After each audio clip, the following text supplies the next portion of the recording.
গানের সুরের কিন্তু কোনো তালিম নেই। আমরা যে কম্পোজিশন করবো এটা একান্ত একটা বোধের ব্যাপার আর কি।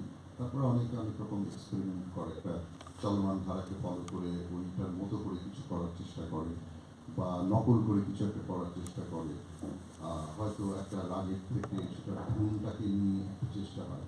কিন্তু সবচেয়ে গুরুত্বপূর্ণ হচ্ছে পোয়েটিক জাস্টিস আর কি। যে গানের কবিতাটা আমি বুঝলাম কিনা, এবং সেই কবিতাটাকে আমি যখন আঁকবো ওইটার রসগত দিকটা যদি আমি ধারণ করতে পারি। আমাদের তো নবরস আছে, কিন্তু নবরসের একটা আলটিমেটাম আছে যেটা আমরা অনেকে জানি না।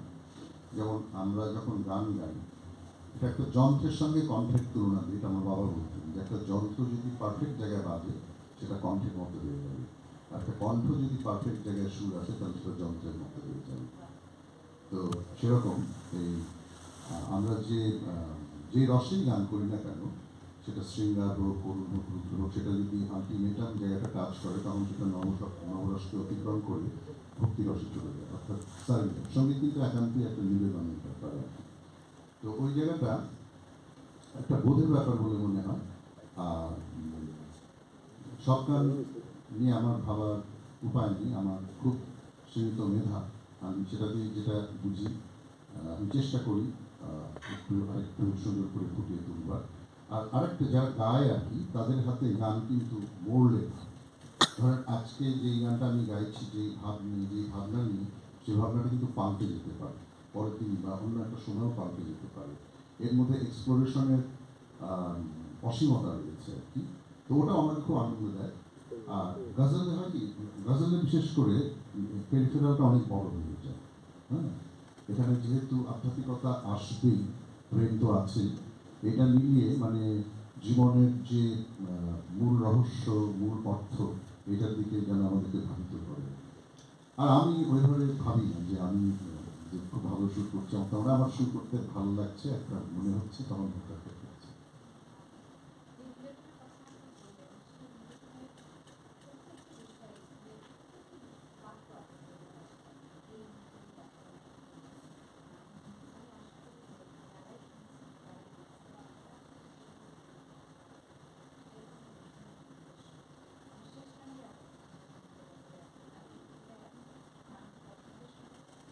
নিশ্চয়ই, নিশ্চয়ই।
ধন্যবাদ।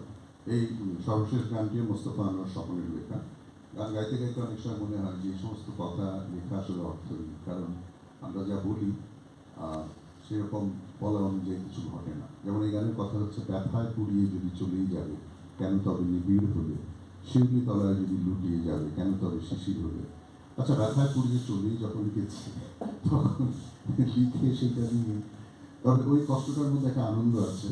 এটা একটা রেভিলেশন যে পৃথিবীতে যত গান তার 90% হচ্ছে বেদনার গান।